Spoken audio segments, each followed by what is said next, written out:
how we do our Spaceimpact. Look him in the eye. No, look him in the eye. Look him in the eye. So how do you think we changed the drug issue in South Africa? Not an issue. What?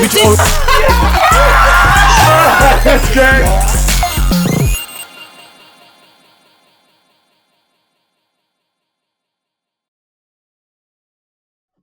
Yo, just like that academy, we back in the building. Space Boy Talk. I got my host with the most. Yeah. It's your boy Loke in the building. You know what I'm saying? We here. We live, direct. Hey, you would think we got a photographer in the building, and if you thought that, you'd be very correct. No, you'd be mistaken. Why's that? Not just a photographer. Hey, let him cook. All right, let him cook. Alright. We got a philosophical, visual story creator in the building. Yes. He just works in the medium of photography, film, and all that. Yeah. We got the one and only Rhuxicreates in the building. Yeah. Appreciate you guys having me, man. Now, what you saying, though? How you doing? I'm feeling amazing, bro. You know, the voice is a bit raspy. It's all right. The flu has been crazy. Just a bit crazy. Boy. Since when is September this dusty? That's Yo, my issue. That's my only issue. It's even cold, like it's windy, Bro, like I thought it was springing. I got the shorts ready. I got my fits ready, but it's still cold and the shit. summer body's ready. Summer body's ready, dog. Hey, I don't know about mine. Though. Like, hey, I still gotta do some work. Hey, what's he representing? He good. Yeah, you got it for all of us. no cap. I'm gonna be ready. Give me till to win next year. Next year, Next year, next year. You know what I'm saying? Yeah. But I've just been pushing regardless. You know, that's how I've been doing. I feel like each and every time I get to like progress in my work, I just feel better all the time. So my main mood every day is like, okay, I feel amazing because I'm progressing. Right. You know? Right. Yeah. But besides the sickness, boy, still pushing. life is amazing. Yeah. Can't hold you down. Yeah. I like that. I feel that. It's not stopping nothing. Nothing, bro. Hey, how's your day been, though? Like, I feel like my day has been amazing. I would say like my weekend has been amazing because I'm actually celebrating my 5-year anniversary. Ooh. With my girl. Ooh. So like, that needs hey. I like that's that. beautiful. It's been amazing. Like, I won't lie to you. I feel like moments like that just kind of like keep me going on all aspects. Like, okay, I never really thought like I would be in this position in terms of like my relationships. Yeah. Especially because like I'm still young, bro. Yeah. You know how it be like when you're young, like you reckless, like you don't really like have that, should I say, vision to be like, alright, that sort of mentality. You know, so I feel like as much as I could say it might have happened at a later stage, but I feel like it's the right time for me to experience that. For sure. Yeah. I like that. And there's a good understanding of the life, you know, of a creative. Like, yeah, she is, you know? Listen. Read between the lines. Like, at first, like, I won't lie, life started to get busy this year. Yeah. So throughout the course of our relationship, like, you know, life was okay. You know, wasn't too busy. So the fact that, like, I just moved into Joburg like this year. Yeah. So like the fact that I'm always creating and I'm always pushing every day, at first it was like kind of like, okay, you know, I have to now be available for my work and also be available for my relationship. Facts. So sometimes when you're like in the starting phase of that, it can get confusing. But then as time goes by, you guys learn how to like manage things. Facts. So I feel like now it's much better than like when I moved into Joburg. Yeah. Because when I was in Joburg, bro, you can even ask her like, I was going to events every day. Yeah, like I was like, okay, I have to network, I have to shoot. Yeah. I was with my boy Rory at the time, so like our plan was to like, okay, we're gonna go to events every day, gonna shoot. We're just gonna be consistent with our work. So sometimes that would cut off my availability. Yeah. But then we just had to like work around that. So now it's better, you know. I would say it's balanced. Listen to that nigga. He's not going to events every day for grooves, not to pop bottles and shit. It was work, you know what I'm saying? Networking and shit. I feel that. Luke's saying listen to that, niggas. He's really saying listen to that, shawty. I feel that though. I feel that. That's what's up, bro. You know what I'm saying? I feel like Vela as a creative, it can get tricky, especially with time. I think time is like the most valuable thing as a creative, you know what I'm saying? Exactly. Because you got your work, you got your personal life, and you got to balance that out. Both of them. You hear I'm speaking like I feel what he's saying right now. You know what I'm saying? Like, I feel you though. That's what's up. Okay, so we in the building one time. You know what I'm saying? Where were you coming from before you got here? I was actually in Vitkopen in 4 ways. Yeah, that's where I've been posted up like the whole weekend. So yeah, I was just that side. I was actually chilling before we came here. I was watching like a movie. So what you watching? What were you watching? Missing. I don't know if you guys know that movie. It's like a recent movie on Netflix. Yeah. It's called Missing. It's a crazy movie, bro. Taken type shit. Like it's thriller, like it's like mystery type of thing. You know, like it's so crazy. Like the whole movie, it's like it plays out as a movie, but then it was a dream in the girl's head. Oh damn, one of those. So crazy. Wake up at the end type shit. It's like, oh, that was all a dream. Also, thanks for spoiling it, but now. Now I know. There's so much that goes into it. Yeah. And like I feel like today I just realized that I'm into like, at first I thought I was into like comedy movies, but I feel like I'm now getting into like mystery, for sure, investigation type of movies. Yeah. That's what's up. So yeah, bro. On Netflix right now, I'll be tapping into what's it called, Wrath of the Gods or something like that. It's Zack Snyder's latest, animation on Netflix. I'm fucking with that right now. All the animation. Yeah. I seen that thing. That shit looks crazy. You know what I'm saying? It's crazy. That's what I'm tapping into right now. I'm trying to. Oh, sorry. Yeah, I used to like tap into animation like back then. But then like, back then when you were young, yeah, like all you had on TV was just animation. High key though, high key. So I feel like I would love to tap back into animation. Yeah. Because even my friends, like in high school, one of my friends, TRK, he was like very tapped into anime, so I would love to get back into it. Yeah. For sure. So yeah. When you were into it, what were you watching? I feel like the main thing I was watching was Zorro. I don't know if you guys know it. The animation? Yeah. The animation. I was watching Zorro a lot because that was the only animation I could watch at that time. Yeah. Because I used to live with my cousins. It was me, my mom, my aunt, my cousins, my 2 cousins, and my grandma and my uncle. We were like 7. Big family. In one house. I feel that. So like, there was only like one animation we could watch, which was Zorro. So I just kept on repeating it all the time. Yeah. That's what's up. That's kind of crazy. Zorro, I only tapped into the live action. I won't lie, I didn't peep the animation. Yeah, I also haven't tapped in. I need to go see what it's saying. Do your homework. So actually getting into that, I wanted to know what was like Rhuxie as a kid. What were you like as a youth? In terms of my behavior, or like just in general. When you hear the question, like the answer that popped in your head, that's the answer. Yeah, that's the answer. I feel like wild as hell, and I feel like my work speaks for it. Like as a child, I was super wild, very reckless. Didn't care what anybody said. I was just in my own world, you know. I feel like the young Rhuxie was the Rhuxie that had the imagination and actually did something about it physically. Word. You know? Yeah. I feel like, I grew up, I'm not going to say like I was different like that, but like growing up, I didn't really have like friends around during the weekends. Okay. So I had to use my imagination to be creative, to actually spend time with myself and make it like worthwhile in a sense. So I used to like create my own games.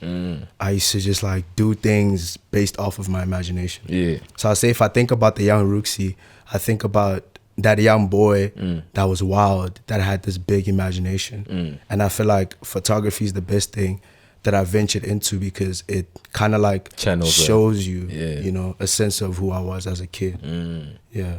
I like that. And if you could give, you know, the younger you some tips, what would you say to the younger you? Some tips? I would say I would kind of give like my younger self a like survival kit. In a sense. I would say like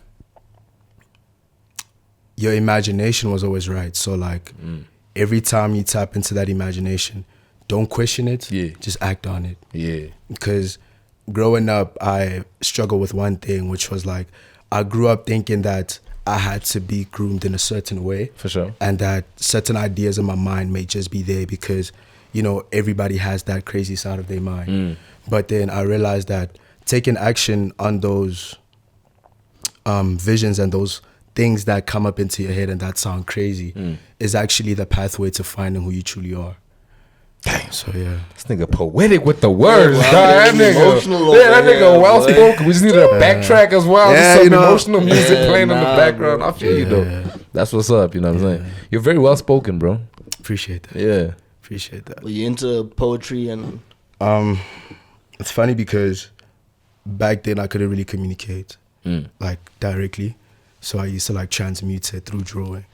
So I used to draw a lot. Yeah. But then later on in my life, I've went through so many mediums of art that I also did poetry and music at some point. For sure. So that kind of taught me how to communicate better and directly. Yeah. When you say music, Yeah. what are we talking? What type of what type of vibe? What type of vibe were we cooking up back in the day? Hey, what type of vibe?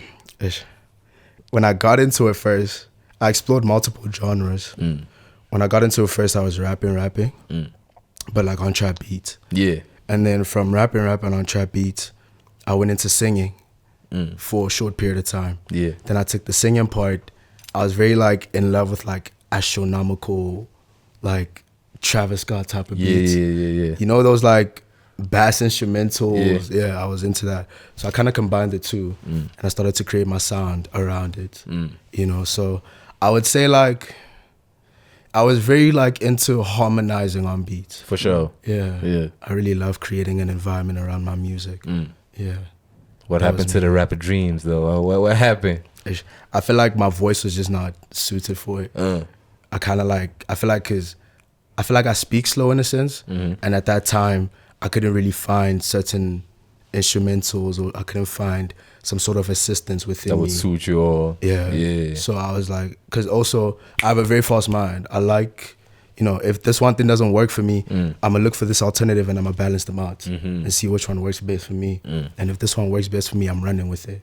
So that's how I was. So yeah.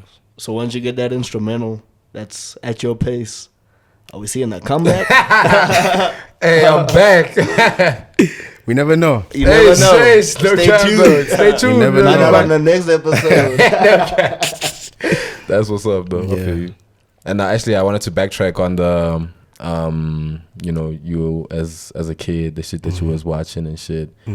Would you say the shit that you were watching, since you were a very imaginative person, did you use any of what you were seeing into your, you know, your creative process? Yeah. If you look into like, if you go on my page, right?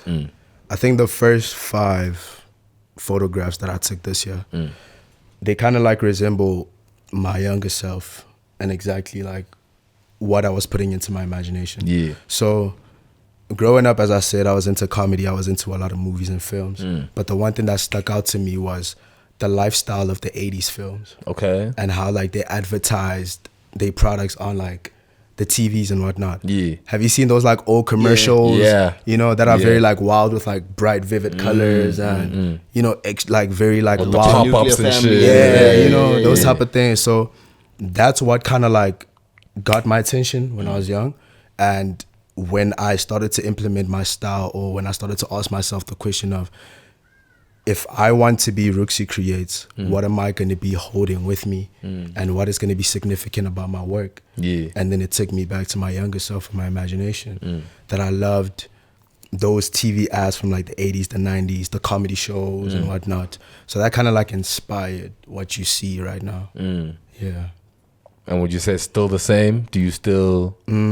Yeah, it's still the same. It's just that I'm allowing myself to also grow into new ventures and grow into my imagination. Yeah. I believe in like expanding my imagination, you know, not just staying stagnant and just holding on to one thing for the rest of your life. So yeah, I would say like I do try my best to like broaden and, you know, widen my imagination. Yeah. Yeah. I feel you. And now I want to get into like when you put the mic down and pick the camera up, right? That Before you touch on that, right. I just wanted to know, is there like a specific philosophy that you live by or that you follow? I actually wrote it down for myself. It's a custom type of philosophy. Can we hear it? All right, let me might get a spit a voice. 16. You know me, might spit a 16. I recently wrote this, right, about like a week ago. It's something that I wake up to every day. So it goes like this, right? It says, know your power, understand your will to live, and nurture your gift. Understand what you cannot control, and the mind is yours. You are not you are not who you are on social media. You are not the likes, you're not the followers, you're not the comments. What truly defines you is your integrity towards your love or your art, you know? Yeah, so that's the small little piece that I live by every day. Yeah. Because I feel like growing up, I try to find, I was like that one kid that always try to find some sort of like external thing that I can hold, you know? So I feel like right now, I'm starting to understand that having to tap deep into your internal self to find that power internally is like Terminator, bro. It's like you're unstoppable. Yeah. You know, because I feel like nowadays we try our best to like go out our way to look for something that is outside of ourselves. But the moment we start to understand who we are and understand what we live for is the moment we become eternal in a sense. Yeah. Hey, you hearing what I'm hearing, boy? My boy hitting me with quotes, but these are quotables for real. Your shit sounds a lot like a phoenix. You know, Yeah. the story of like rebirth, and then also the way you speak on studying yourself, where it's almost like I even been thinking about some shit like recently where I thought I'm doing stuff that 10-year-old me would have been like, yeah, nah, you that guy type shit. Yeah. But then now we can get into him picking up the camera. I just wanted to get into that. Yeah. So homie put the mic down and pick the camera up, you know what I'm saying? Run me through that spark, you know what I'm saying? That initial What got me what into got you into that, yeah. My bad. So like, what's funny is that cameras have always been a part of my life. I stole my dad's camera when I was 8 years old. Yeah, I remember stealing it, and I started to like be interested in it. Yeah. You know, I was very spontaneous as a child. Yeah. So I was like, okay, what is this? You know, what does it do? I understand it takes pictures, but like, you know, what can we like do to actually get the full potential of it? So I just started to like, should I say classify it or like put it in the category of being a hobby at first. So I used to take like pictures, either my environment, my friends, my family, or just whatever. Yeah. You know? Yeah. And then I put it down for a second as I got older in my primary school years. And then I remember in high school, in 8th grade, I remember like just browsing through my closet and my room, and I found the camera. And I was like, okay, let me take this to school and see what I can do. Yeah. I shot my friends and whatnot. They were obviously not happy, you know. It was like those small little cameras, you know. But they were like, yo, if you keep on being consistent with this, I'm telling you, you can go far with it. So at that time, I was also like doing graphic designing because I started to branch from like drawing physical art to putting it digitally, you know. So I merged the photography side and the graphic design, and I put it together. And if you could also look at my work now, you'd see that I do my own parody magazine covers and whatnot. Yeah. But then, yeah. So in 8th grade, they were like, yo, you have to take this seriously. And that's exactly what I did. And I remember getting my very first camera, like my very first big professional type of camera that year. And then from there on, I did the same thing. Like, I wasn't as confident, so I just take pictures of my friends. Yeah. If I have to take, my bad. If I have to take pictures of like clients and whatnot, I'll do that. But it wasn't really like a thing like that. For sure. Until I got to 10th grade, whereby I actually started modeling now. So when I was modeling, I was like, okay, cool, you know what? I'm a model, but at the same time, I'm going to teach myself how to actually be good behind the camera. Yeah. So if Block Boy was not helping me, that's my boy, by the way. It's crazy. Yeah. If Block Boy was not helping me, then I was like shooting by myself, coming up with concepts. And that's exactly how it started. That's how the love started to like spark. Started to find myself in love with the modeling aspect and the photography aspect. And also because it was like the best way I could communicate based on my imagination. Yeah. I feel that. So yeah, that's how I started. And then, yeah, I started to like progress. Yeah. And then this year, I actually got into photography for real. Okay. Yeah. And that's when I started to like produce the content and the art. Started going crazy. It's been going crazy. Yeah. Yeah. So now your first professional camera, right? Do you remember what that was? It was a Canon 4000D. But that's like a starter kit. Yeah, that's beginning, bro. I won't lie. That's the beginning, dog. Yo, That's a starter kit, bro. Like, yo. But at that time, it was holding niggas down. Like, you know, that whole Canon For your series, level. it was holding niggas down for real. Yeah, so like, I recently upgraded this year actually. I had it for 5 years. Yeah, just been shooting with it. But at some point, like Rory was like, boy, you have to throw that thing away. Because like the LCD was dying, like the screen was like dying out. And there wasn't really like much variety installed inside of the camera.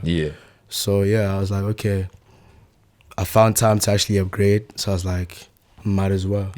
So now I'm using a Canon 80D. So I feel it's pretty valid. Hey, you're making that shit work though. No cap, I'm telling you, dog. That's why I be saying it's not the camera. It's the man behind it. Same shit Creative be saying, you know, creative shots he be shooting with the iPhone. It's bro, like yo, you don't need the craziest shit to make some crazy work. I recently saw the Kindly Nash video yesterday. I was like, wow. That nigga crazy. He's going crazy right now. Won't lie. Bro. He's too tough.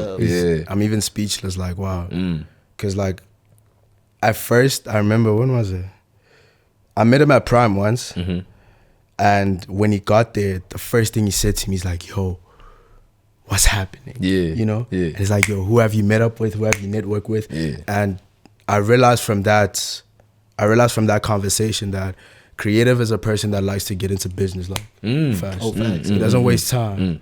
And like he's very like he's the type of person that if he actually gets your attention, he's not moving.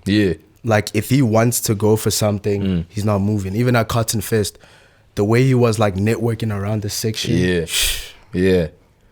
feel that because even us, the first time we linked up with him, you know what I'm saying? The next time he saw us, he made sure like to do something, to actually solidify the relationship, you know what I'm saying? He put up like, yo, niggas, y'all remember? Yo. Then we tapped in, now we locked in type shit, you know what I'm saying? It really be like that. Nah, like stubborn to a fault. Yeah, you know what I'm saying? But it's and good. it works. Like, that's like, what it works. He needs that attitude. Like it helps him. That's his strength, I guess. High key. And I feel you. for real. Shit. Thought you got something, that's why. Nah. I drew a blank. But I got shit, but it's just like finding the flow of it. Oh, for sure. For sure. We got into how he picked up the camera, all of that. Switched the loadout. Got a better loadout now. You Yo, know what I'm saying? Got a better loadout. I don't know, what's your favorite shoot that you've done thus far? That's so challenging, bro. I would say it's Look Mom, I Can Fly with Al Billy. I feel like because I actually traveled for that shoot. I traveled out the city. I was in Cape Town. And it was my first time in Cape Town. And what's so special about it is that we didn't really have a plan because initially I was supposed to go to Cape Town to go shoot a client. However, they canceled 2 days before. Oh, damn. But me and Rory had already booked our plane tickets. We were like, all right. It's already in motion, bro. It's already in motion. You know, we have a place to stay. We got to go out. We there for 4 days to a week. We're there for 4 days. So once we land, we don't really have a plan. We're like, okay, we in CPT, but at what cost? For sure. You know? And I remember the next day waking up and I hit Billy up. I'm like, yo, bro, like you're literally one of the few people I just know in CPT. You know, let me just cook up a quick brief. Give me 2 hours. Let's get a location. I got the lights. I got everything. I got the equipment. Let's go crazy. Billy understood the assignment, like literally. He went on, braided his hair, and then we just started to exchange locations. For sure. And then we went to Signal Hill. And I remember when we got to Signal Hill, it was raining like crazy. It was windy. Like the whole mood of the shoot was like, okay, the weather's discouraging, but we're going to use it to our advantage. For sure. If you look at the whole project, it has a certain emotion to it. It has a certain feeling to it. Like it's very somber. However, it's also bold in its sense. For sure. And I feel like the weather helped us. So I'm proud of the fact that we used the weather to its advantage. But I would say it's my favorite because Billy also got out of his comfort zone with working on that project. For sure. And I feel like it was the same with me. You know? So there was some growth that came from that shoot, high key. I usually look for like experience every time I shoot. You know, I usually question myself, you know, before I shoot, like, okay, what am I gonna learn from this? And even if I don't get the correct answers now, I'll ask those questions afterwards and after the shoot. I'll try to digest everything and see how I can take the lessons and the good things and then use them towards my success. I feel you. And that shoot was tough. I think that I don't know if it's like the second slide, but the different. I think it's like frames of motion. Or like ways it looks like it's flying or doing a backflip. Too crazy. That appreciate that. That was tough. Yeah, one of my favorites. One that actually had me think. I think it's Alienated Fargo. Yeah. But that one was like, when I saw that shit, I was like, this shit is so disgusting, but it's so tough though. Like, I was like, oh, bro. Was that the intent? Was that the intent behind it? What's crazy is that it was actually a tissue. What's crazy? I just invested in like this mini studio in Free State. Yeah. Before I moved there to Joburg. So Fargo was the closest person that lived like by my place. For sure. So I was like, yo, I just want to test the lights out. So can you come to my place tomorrow and let's just do something? And I remember throughout the whole shoot, we just getting creative with everything. Yeah. I came out with a bunch of outfits. He came out with a bunch of ideas and different type of lighting setups. And then I remember I had this Fruit Loop cereal. Yeah. You know, that I hadn't touched in months. Yeah. So I was like, Oh, that's full of people. That I haven't touched it. Did you know that? I don't know. He didn't know. He definitely did not know that. Even the mic disagrees, bro. Like, I remember just pulling it out of the cupboard, bro. Like, yo, dog, put this in your mouth. Hey, that's crazy. That's crazy. That's wild. That's wild. Like, yo, put this in your mouth, bro. Don't think about it, you know? Just put it in your mouth. High pause, bro. Yo.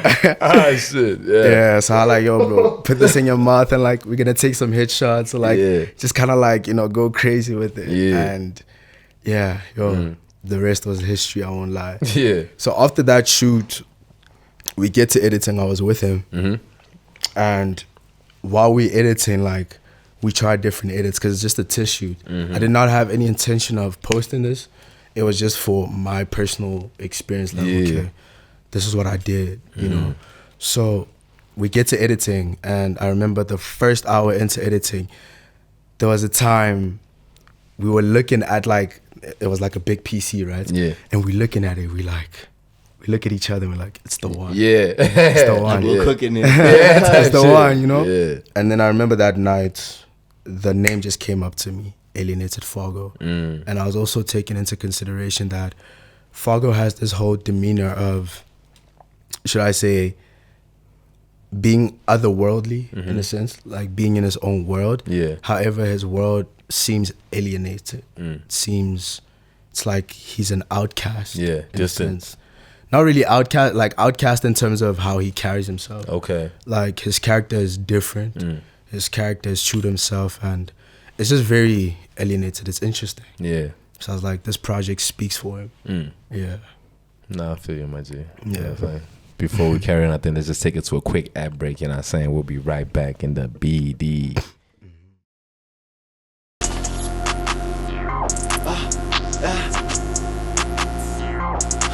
Let's go. Can't stop, won't stop, gotta keep going. What's my cup? Sippin' on money, she got me flown. I'm kinda less, but I've been on the road. These niggas can't get like me. Know these niggas think I'm gon' fight at me. Pull up to the top, yeah, I'm ready to shoot up. Pull up whole gang, I'm with the troops up. Told that bitch, make that shit loose. I got rid of my shoes. Told them don't play with me, know I don't lose. And just like that, we're back in the building, you know what I'm saying? So, what I actually wanted to ask, you know, before the ad break, you know, we got into the journey, we got into, I would say, even the creative direction, you know, behind your work, you know what I'm saying, where it stems from and all of that. So I want to now focus on the practical side of things, right? Have you ever dealt with a difficult model, or like, you know, where the shoot was just hard, where maybe you directing the person, they're not listening, they're not... Yeah, I've experienced it once. Yeah, throughout like my whole journey. It was actually, we were shooting like a 3-way project. Yeah. It was like one project, but split into like 3 different looks. Yeah. So like, I remember like having to like struggle with the person, you know, after the shoot, like post-production wise. Yeah. So I feel like I'm very big on collaborating, obviously. Yeah. And I feel like when we collaborate, we need to allow ourselves to put in 110% of our efforts.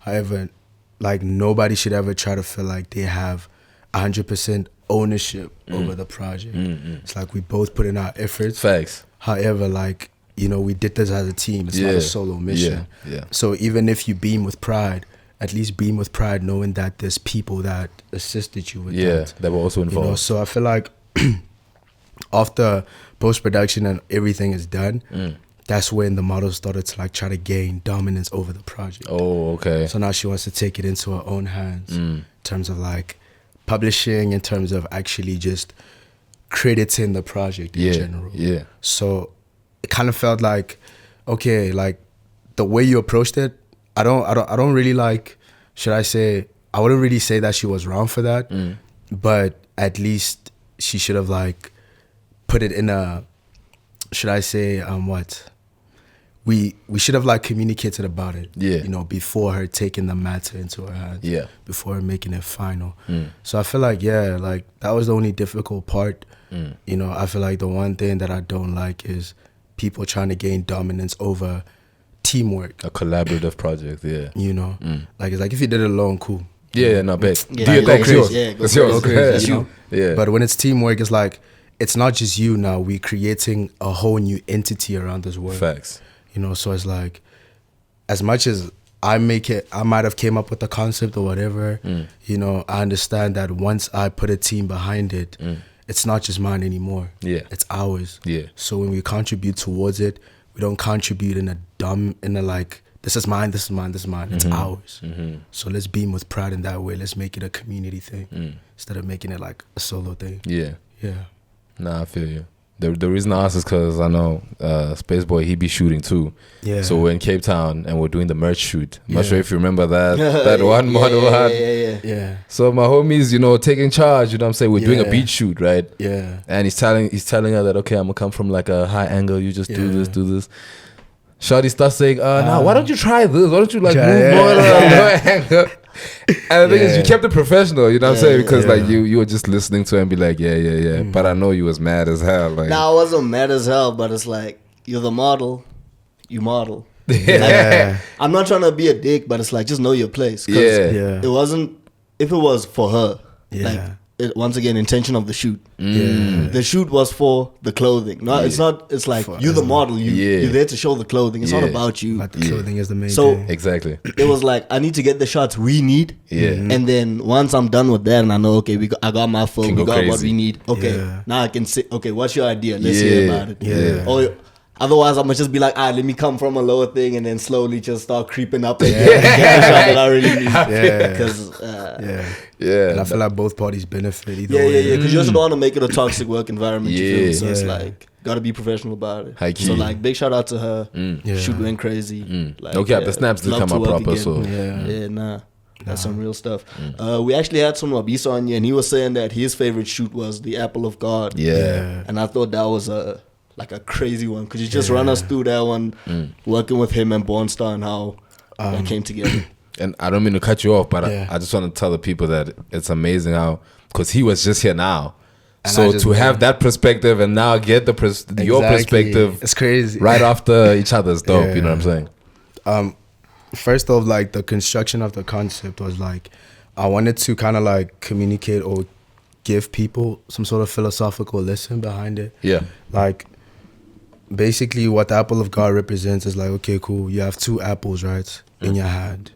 You could either like work with the apple that serves your higher needs or work with the apple that serves your lower needs, you know? And obviously the apple that serves your higher needs is associated with the higher power of God. Yeah. You know, so like, it's like in the whole concept, I basically communicate on how your perception is your reality, you know? Your perspective, yes, your perspective is your reality. So like, neither is wrong. You know, we learn lessons from both, higher and lower, you know? So it's like, would you rather live from your higher state or are you comfortable with being aligned with your lower state? You know, so it's like a contradicting type of concept that allows you to tap deep into your mind and your perspective and where you want to go. Yeah. Would you rather take the pathway of understanding that this is what it's going to take to be on this side and this is what it's going to take to be on that side? Yeah. And both is okay because like life is all about perspective and lessons, you know? So yeah, that's what the apple of God is. But having to work with like Sonabiso, I want to say that he's very like punctual, on time. Yeah. Knows what's going on. Yeah. You know, like he understands, he listens, like, okay. And he's very open to like trying out different things. For sure. Because throughout the whole shoot, Born Star was directing it. Shout out Born Star. Yeah. When she was like directing the poses and whatnot, you could tell that Sonabi, so it was the first time he was doing those poses. Okay. It was one like we was reaching out. Yeah, but then he was open to that. So I feel like the experience overall was amazing because I got to work with people that understand what it takes to create. Creating is not something that is, it's not like you take something and then you add on to it and duplicate it. You know, it's like when you create, you first start off with exactly what's happening in your mind. Yeah. And how can you further develop this idea to make it something that's whole. Yeah. You know, so yeah, I feel like just having to work with them was amazing. The one thing I value about Sonabi is that he's punctual. For sure. He understands the mission. And then Born Star, Born Star is crazy, bro. Yeah. Like, she's crazy in the sense that she's willing to go out of a comfort zone Forward. Okay. to like achieve something. Yeah. You know, like I've shot for Born Star quite a few times and I've actually realized that her creative process is I have to get out of my comfort zone or we're not working at all. Okay. That's interesting. That's an interesting approach. Yeah. So that's how it is. So yeah. I feel you. And he was actually saying that one thing that he likes about the way you do your work is that you know you're very direct with what you want. You know how to go about things. And he prefers working with someone that's gonna get there and tell him like, yo, okay, do this, let's do this, and direct the whole shoot. You know what I'm saying? So would you say that's something you take pride in, like, you know, to take charge with the shoot and you enjoy that creative process? Yeah, I feel like having to be in a space whereby, because thing is like deep down, you know, my mind is like, my mind is a whole maze. Yeah. So like sometimes it can be tough making decisions. But when it comes to like my work stuff, I am very like direct, like, okay, I choose the best idea out of everything. Yeah. And I choose something that people are going to resonate with. Yeah. You know, so me understanding that, okay, if I want to have an emotional connection with the people that invest and support into my work, then I'm going to have to be direct with exactly what I feel within myself. Yeah. So that I can connect with them. So that allows me to direct my energy towards what is needed. Not what I want, but what is needed. Yeah. And sometimes I can have fun concepts, and then sometimes I can have very like philosophical and like, okay, this is deep. We're getting of deep, concepts. yeah. It just depends on exactly where I'm at in my, like, in terms of my mind state, you know? So yeah, I feel like just having to clearly direct my pathway in terms of what I want helps me with the success of directing my photo shoots. Yeah. Is that where the brief comes in? Yeah, the brief, the boards, the styling. Because when I came to Joburg, the plan was like, okay, I'm a network. Yeah. I'm going to try to get my name known to some people. So I did that through events. And while I was doing that through events, I was building a team. For sure. Like, okay, the network that I have, I'm going to use it so that they can also plug me with people that they know that could possibly love to work with someone like me. Yeah. So also having to like build a team helped me a lot. You know, in the beginning of my creative journey, I worked with Green and Hello, two amazing creatives. And yeah, ever since then, I feel like I've just been branching out and trying to work with different energies because, you know, some projects deserve these type of energies. Facts. You know, so Facts. I feel like having to build a team is exactly what also got me to direct and clearly communicate the vision of my projects. Yeah. The styling, the direction, the lighting, the makeup, everything, bro. I feel you. Yeah. And now speaking on that, you saying, you know, clearly directing the vision of the project, right? So in film school, there was a thing where they always taught us, right, that if, let's say you're planning a scene, right, or you're planning a shoot and you don't know what to do, they said, just start by placing the camera somewhere, point at something. And if you don't like it, now you know what you're not going to do. Yeah. So I want to know with you, like, is there ever times where you get that creative block where it's like, okay, this is not working, and how do you go about that? It usually happens in studio all the time. Like, I could have a whole brief, right? And then once I get into the studio, I'm like, okay, as much as I'm experienced, where do I start? Yeah. You know? And the way I go about it is that I just fiddle with things. You know, I set the light here. I say, okay, stand there, For do sure. this, do that.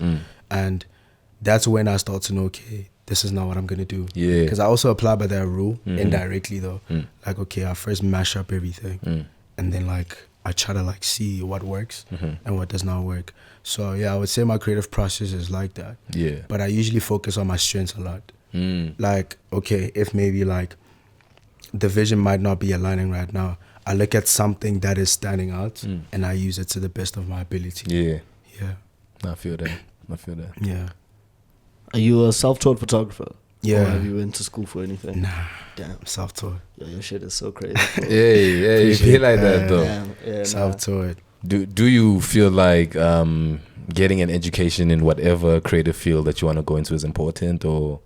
Yeah, I would say like it is important to actually like try to extend your knowledge on what you love. You know, yeah, I feel like for people out there that want to do it, you know, it's important. You know, and I feel like you should do it in the field that you love. Don't just do something just because like, okay, I have to do it. Yeah. You know, do something that you love, and I feel like you will enjoy it as much as like obviously the work, and you know how universities are. Yeah. You know the workload and stuff. My bad. The workload and stuff can get draining, but as long as you're doing what you love, you will survive at the end. Facts. You know. That's true. But for me, it's like the reason why I'm currently not in film school is because I love to take control over my time. So I feel like having to balance school and what I love. As much as I'm doing what I love, I feel like it's gonna take away a part of my consistency. Yeah. You know, and I'm also so big on self-growth and so big on allowing myself to be in a position whereby nothing is in my way except what I love. And I feel like I can do that through understanding what it takes to grow. Yeah. You know? I feel that. Yeah, which is experience for me. Yeah. And high key, you just gotta go about it the way, the best way you feel like, you know, for yourself, high key. Because some people, for them, going to school might be the best thing for them. Exactly. Like, actually, I actually want to go, and so I feel that. Exactly. Yeah. I wanted to take it back to the apple of God real quick. Yeah. You said something about obviously you spoke about the two apples, and you spoke about the higher And the lower. Yeah, and then I also seen that you mentioned something about knowledge and chaos. Yeah. In the when you're speaking on it in the video. actual post. Yeah. Yeah. Oh yeah. The video. My bad. So I wanted to know which apple are you taking right now? I'd say like knowledge. Knowledge. Yeah. I would say like knowledge and chaos, bro. Yeah, just take a bite of the cat. Just a little bite, bite little of the nibble. chaos. Just a little nibble. So I feel like the chaos energy is the one that, if it's like directed properly, it can take you far. Because like most people have chaos energy that leads them into the wrong places. Yeah. You know, like I feel like especially as the youth, like we so wild and we have these dreams that anything is possible. Yeah. But some people have dreams of like what they can do now and like their future is blurred out. Yeah. So they kind of see what they see now, and some people can kind of like take that energy and put it into like things that don't really serve them. Yeah. So I feel like chaos energy is not really negative energy. It's just like It's how you use it. You know, maybe. it's like that aggression inside of you is telling you, yo, get up and do something. I feel like you. You're capable. Yeah. You know, so I say knowledge and you know a bit of chaos. Just a bit of chaos. Yeah. So we having our cake and we eating it over here. High key, though, hey. It's like, hey. Mama said I can't, but I think I can. I think I can, though. I think Exactly, I can, you you And know then what I'm saying? something that I peep you've been tapping in with more recently is the YouTube. I've been seeing past 2 months you've been dropping some stuff on the YouTube channel. Some really interesting stuff I peep. One of them is the process of soul searching. Yeah. That's a really crazy, interesting right? one. But what's crazy is when you were speaking about like younger you, I kind of, whilst you were speaking about it, I read it on my cue card. I was like, this man really like spitting the shit that I have here. Not the same way, but it's like you're really hearing it in real time. Yeah. and also the art of studying yourself. Yeah. Too crazy. Could you speak to me about the YouTube journey? What drew you more towards the YouTube. film side, and where you feel like if that can convey stuff that you can't convey through photography? Yeah. I feel like the main thing that I want to get out of my work is communicating something. Yeah. The whole point of my art is to communicate. You know, even my girl knows, like, yo, I just like always, I keep on telling her these different philosophies and things. Like, I just keep her updated about everything and my current state of mind. So the aim is to like communicate something, but in an expansive form.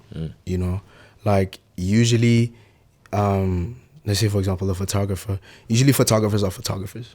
I take pictures, and you know that's what I'm satisfied with. That's where it ends. Yeah. With me, I'm a communicator. Yeah. You know, it's like the best way I found my form of communication is through photography, and then I'm gonna expand what you see like visually on my concepts, and I'm actually directly communicate it to you. So the same thing with the Apple of God. The Apple of God started off as a post, started off as a photograph. So when you look at the Apple of God, what you're seeing is that you are kind of like seeing it visually, like, okay, this is what I'm seeing and this is what I'm getting from it. Yeah. And then once you tap into the video, you start to actually realize that, oh, this is the link between this and this and that. So at the end of the day, it gives you a lesson. So what I'm trying to do with my YouTube journey is I'm basically trying to mainly expand the essence of my projects. That, okay, I don't just drop something and put it out there and then it ends there. I feel you. You know, at the end of the day, I can drop something more and you can take that. It's something that's tangible. You know, if it's not physically tangible, then it will stay in your mind as a form of knowledge or wisdom. Yeah. You know, so the aim is just to communicate that knowledge or my current state of mind at that time. So I've realized that I'm an expansive person. I can't really stick to like one thing. I have to build a world around it. Expand on it, yeah. Exactly. So when you see Apple of God and then you go to YouTube, you know, you're seeing two, like it's the same thing, just communicated in different forms to give you a bigger vision. Ish. You're informing the world more. Ish. Exactly. You know. What are some of your favorite worlds, if you have any that you could think of? If I could link it to my concept,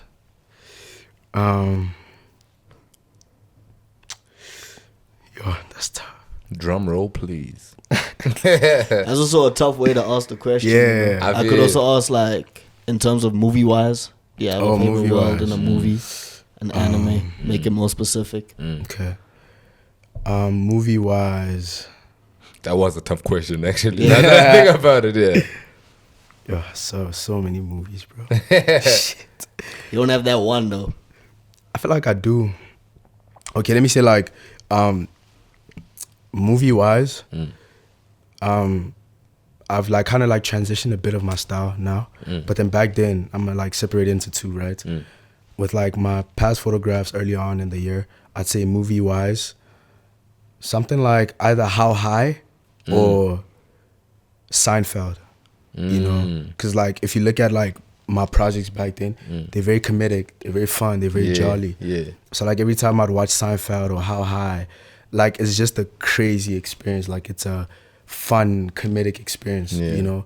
And also because I love things that have like subliminal like Messages. touches, you know? So How High has like a lot of subliminal messages. There's some messages that, there was this Indian guy, I don't know if you watched How High. This Indian guy was like, me and you are like brothers. The original man was just like us. You know, so like those type of things, you know, like they hit me, you know, so it kind of like got me to mainly build a world around it. Word. And that's when I started to like say, okay, like my spirit truly resonates with these type of things.